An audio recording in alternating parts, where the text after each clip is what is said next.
नमस्कार साथियों, स्वागत है आपका साइंस टॉक के एक नए एपिसोड में। आज हम एक ऐसे विषय पर चर्चा करने जा रहे हैं जो सिर्फ तकनीकी नहीं बल्कि शासन, सुरक्षा और संप्रभुता तीनों से जुड़ा हुआ है।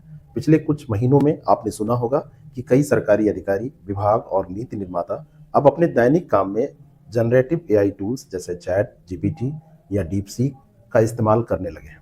लेकिन सवाल ये है, क्या ये टूल सुरक्षित हैं? क्या कोई विदेशी एआई मॉडल हमारे अधिकारियों के प्रॉम्प्ट को देखकर नीति की दिशा, प्राथमिकताएं या रणनीतिक संकेत समझ सकता है? क्या नागरिकों के व्यवहार से डेटा इंटेलिजेंस निकाली जा सकती है? और इन सवालों के बीच भारत सरकार ने 10,370 करोड़ रुपए के इंडिया एआई मिशन के तहत अपने स्वदेशी भाषा मॉडल्स पर काम करना शुरू किया है। आज इसी विषय को विस्तार से हम समझेंगे। मेरे साथ हैं अजीत जी। चलिए शुरू करते हैं। अजीत जी, मैं आपका बहुत बहुत स्वागत करता हूँ। धन्यवाद ओम सर। ये मुद्दा तो काफ़ी वैसे जटिल भी है और इम्पोर्टेंट भी है। बात करें अगर जो रिपोर्ट्स आ रही हैं उसमें सरकार के भीतर जो है ये चर्चा कहीं ना कहीं जोर पकड़ती जा रही है कि जो एआई सिस्टम है वो सिर्फ डेटा नहीं है बल्कि व्यवहार भी आपका पढ़ सकते हैं। और ऐसे में अगर कोई अधिकारी नीति ड्राफ्ट उस पर अपलोड कर दे या कोई सीक्रेट फाइल अपलोड करके उसकी एनालिसिस निकालने की कोशिश करे या पुलिस विभाग सीसीटीवी से जो जुड़े हुए चीज़ें हैं उनके डेटा को अपलोड कर दे और उस पर कोई मंत्रालय एआई की रिपोर्ट का से एआई से रिपोर्ट की सार अपने पास मंगाए तो सिस्टम पैटर्न पहचान सकते हैं या नहीं, ये हमारे लिए समझना जरूरी हो जाए। बिल्कुल सही कहा आपने। यही तो असली, आप कह सकते हैं, एक रेड फ्लैग है जिसे कहा जा सकता है इंटरफेरेंस रिस्क। आपने यहाँ से फाइल, भले ही कोई संवेदनशील फाइल, सीधे अपलोड वैसे न की हो, लेकिन यूजर की मंशा क्या है, उसकी भाषा, उसके संदर्भ, उसके रणनीतिक संकेत, इनको देख के एआई बहुत कुछ समझ सकता है। और अगर वो समझ सकता है तो इसका दुरुपयोग भी हो सकता है, जो सरकारी निर्देश है। और इसमें फिर सतर्कता की अगर हम बात करें सरकारी निर्देशों में, तो आप क्या कहना चाहेंगे? देखिए, अगर इसी चिंता की बात करें तो फरवरी में ही वित्त मंत्रालय ने एक सर्कुलर जारी किया था अपने एम्प्लॉयज के लिए, जिसमें चैट जीपीटी हो गया, डीपसीक जैसे टूल्स के उपयोग पर स्ट्रिक्टली रोक लगा दी थी। और कहा गया था कि ये टूल्स सरकारी डेटा या दस्तावेजों की गोपनीयता के लिए खतरा है। तो जाहिर सी बात है, सरकार ये बात समझ रही है कि ये चुनौती बन सकते हैं। तो पहले तो बात केवल वित्त मंत्रालय में शुरू हुई थी, लेकिन अब ये कई विभागों में ये चर्चा चल रही है कि क्या हमें विदेशी एआई प्लेटफॉर्म से ऑफिशियल सिस्टम को पूरी तरीके से अलग कर देना चाहिए। और जब तक कि हमारे अपने एलएलएम तैयार ना हो जाएं, तो इस पे आप क्या कहना चाहते हैं कि क्या तब तक हमको पूरा उपयोग ही रोक देना चाहिए? बिल्कुल ओम सर, इसी के लिए जो है सरकार ने जो है इंडिया एआई मिशन की शुरुआत की है और इसमें लगभग 12 स्वदेशी जो भाषा मॉडल हैं, लार्ज लैंग्वेज मशीन्स की बात करें, और कई डोमेन स्पेसिफिक मॉडल्स तैयार कर रही है।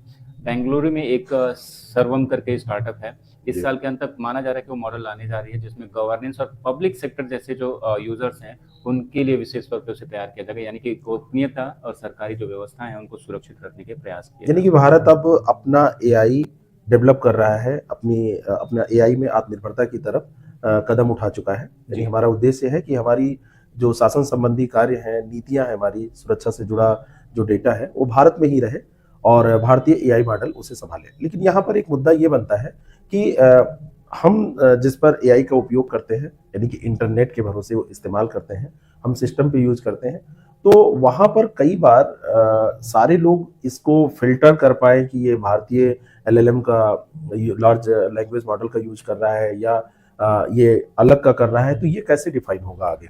देखिए, खैर कंपनियों से तो हमें पता ही चल जाएगा कि कौन सी कंपनी कहाँ पे है, किस तरीके का प्रोडक्ट है, तो वो तो हम पता कर सकते हैं। लेकिन मेरे कहने का मतलब ये है कि उसको यूज करने में भी सतर्कता बरतनी होगी। बिल्कुल, डेवलप होने के बाद भी हमको सतर्क रहना पड़ेगा। तकनीकी कोई भी हो, आपको उसका प्रयोग करते समय ये सतर्कता बरतनी पड़ेगी कि आपके डेटा बहुत ज्यादा उसमें नहीं जाए। आपने देखा होगा कि इस बीच में एक बहुत दिलचस्प बात आपके सामने सब लोग जान रहे हैं, जो लोग भी इसको इस्तेमाल करते हैं। विदेशी कंपनियां भारत में जितने भी जनरेटिव एआई टूल्स हैं उनको मुफ्त में उपलब्ध करा रही हैं। चैट जीपीटी गो 1 साल के लिए अभी दे दिया इसने, ओपन एआई ने। और गूगल जेमिनाई प्रो रिलायंस जियो यूजर्स के लिए 18 महीने के लिए फ्री हो गया है। परप्लेक्सिटी प्रो एयरटेल यूजर्स के लिए फ्री हो गया है। तो ऐसी स्थिति में जब सब फ्री में मिल रहा है तो अपना मतलब यूज करने वालों के लिए भी आसानी हो रही है।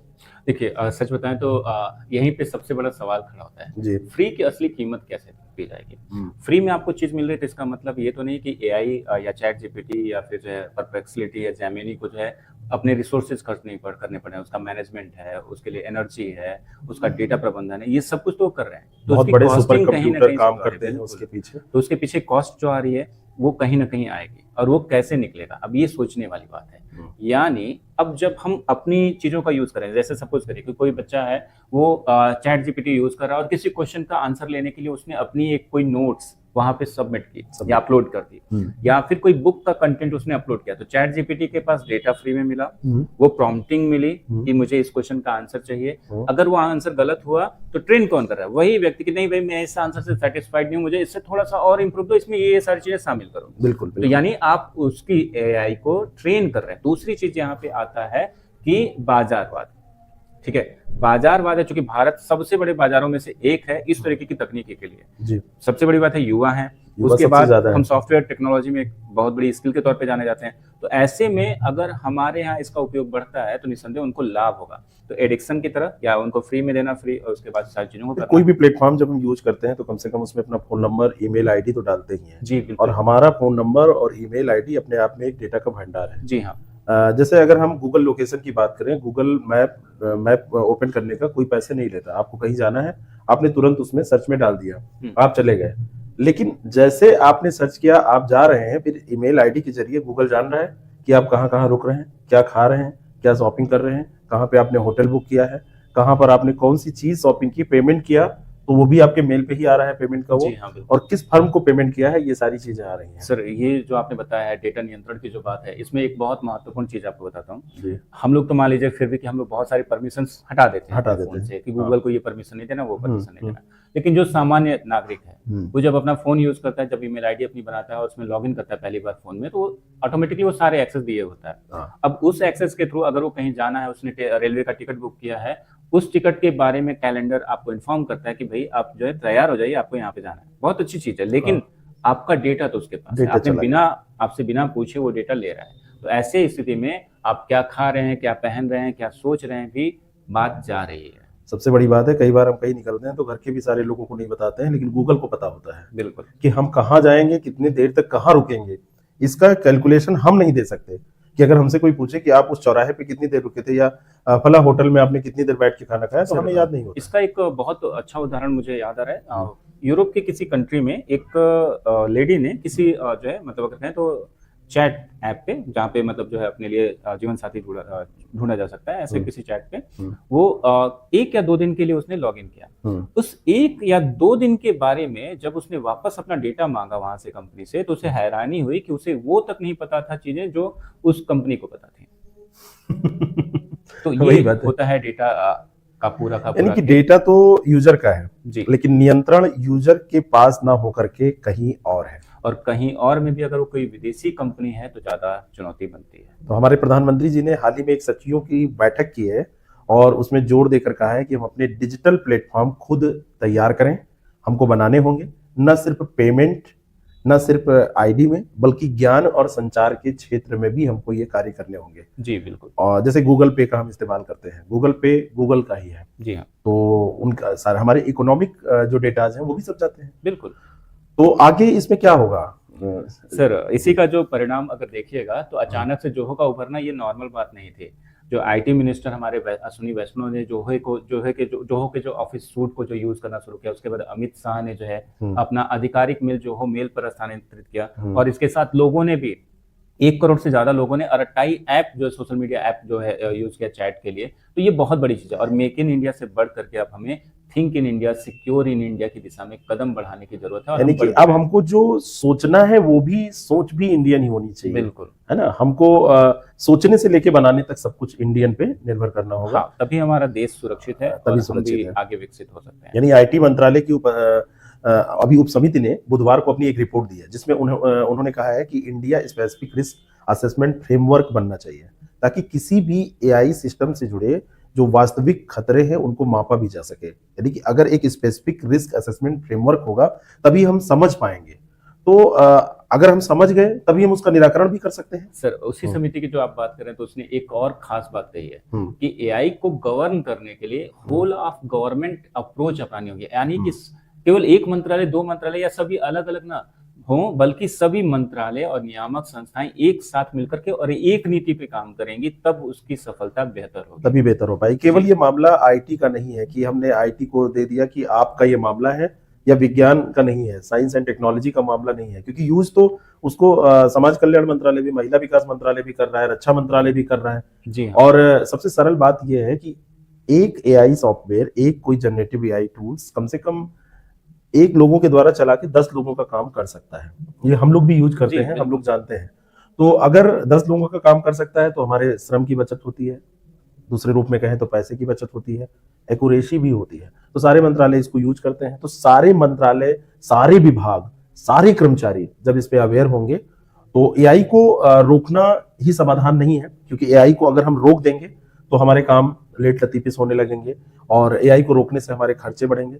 तो यानी कि हम उसको यूज करना बंद नहीं कर सकते। सर मैं थोड़ा सा यहाँ पे अलग रहता हूँ, मतलब मेरे विचार थोड़े से यहाँ पे अलग आ जाते हैं। एआई का उपयोग हम उन क्षेत्रों में करें जहां हमें उससे लाभ हो, यानी हम उसको रेगुलेट करते हुए उसका उपयोग कर सकें। लेकिन अगर वो हमें रेगुलेट करने लगे तो फिर हमारा मानवीय अस्तित्व कहीं ना कहीं खतरे में आ जाएगा। ठीक है, ये दोनों चीजें हैं। अब यहाँ पे अगर बात करें तो जैसे अब चीजों को देख रहे हैं कि पारदर्शी और स्वदेशी बनाने की बात हो रही है, तो यही पे है कि यहाँ पे 3 चीजें बहुत अहम हो जाती हैं हमारे लिए। पहला तो डेटा जो हो वो लोकलाइज्ड हो, यानी भारत में ही रहे, यहीं पे रहे, बाहर जाए ही ना वो। जी बिल्कुल। फिर स्वदेशी जो LLM जो है, लैंग्वेज जो है, उनको डेवलप किया जाए जिससे जो भारतीय मॉडल हमारी शासन और नीतियों के अनुरूप हो। ठीक है। तीसरी चीज है एआई साक्षरता। यहाँ पे अधिकारियों के साथ साथ नागरिकों को भी प्रशिक्षित करना पड़ेगा कि उन्हें पता हो कि तकनीकी का उपयोग सावधानी और समझदारी से वो कर सकें। ठीक है। तो सवाल अब मेरे ख्याल से केवल ये नहीं है कि एआई कितना स्मार्ट है, बल्कि सबसे ज्यादा इंपॉर्टेंट अब ये हो गया है कि हम इसका कितने स्मार्टली तरीके से, कैसे कितने अच्छे तरीके से इसका उपयोग कर रहे हैं। और जो फ्यूचर में हमारा शासन होगा वो एआई से संचालित होगा, एआई द्वारा नियंत्रित होगा, या क्या होगा, ये आगे आने वाले हमारे प्रयास और हमारी जो नीतियां होंगी उस पर डिपेंड करेगा। सर, जैसा आपने कहा कि मतलब एआई हमको जब नियंत्रित करने लगता है तो समस्या होती है, तो हम उसका उपयोग करें एज वो सहायक बना रहे, लेकिन वो नीति निर्माता ना बने और वो हमारे डेटा का मालिक ना बने। जी बिल्कुल। उम्मीद करते हैं कि भारत के लिए जो है ना एआई फॉर भारत हो, नॉट भारत फॉर एआई हो।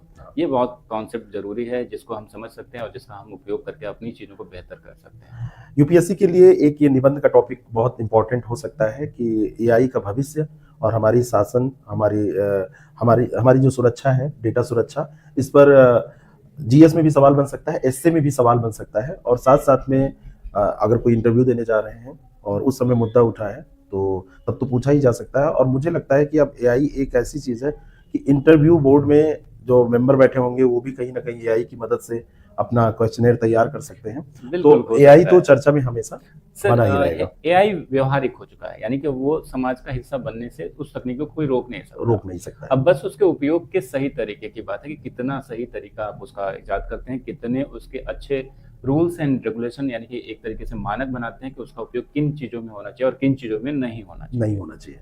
तो ये हम पे डिपेंड करता है कि हम उसका कैसे उपयोग करें, कहाँ करना है। अब जैसे हमको शांति नहीं मिल रही है और हमको लग रहा है, जैसे गुस्से में हमने कह दिया कि मुझे शांति नहीं मिल रहा है, मन कर रहा है जान दे दो, तो वो जान देने के तरीके बताने लगेगा। हाँ, ऐसा भी एक न्यूजीलैंड में एक केस में भी हुआ। वहाँ पे उस बच्चे को उसने बहुत सारे तरीके बताए कि सुसाइड कैसे और बेहतर तरीके से, क्योंकि उसने हो सकता है जैसे हम लोग गुस्से में कहते हैं कि मन कर रहा है मर जाए, अब मन कर रहा है मर जाए तो उस भावनात्मक समझ तो उसमें नहीं है, तो वो उसको सीधा प्रॉम्प्ट मिलेगा। इसी पे मुझे जो हमने अभी कुछ दिन पहले एआई में अगर हमने किया था पति पत्नी और एआई वाला पॉडकास्ट किया था, उससे भी हम चीजों को समझ सकते हैं कि एआई हमारे लिए कितना लाभदायक हो सकता है तो कितना जो है खतरनाक हो सकता है। आप इन चीजों को उसके साथ जोड़ करके समझ सकते हैं।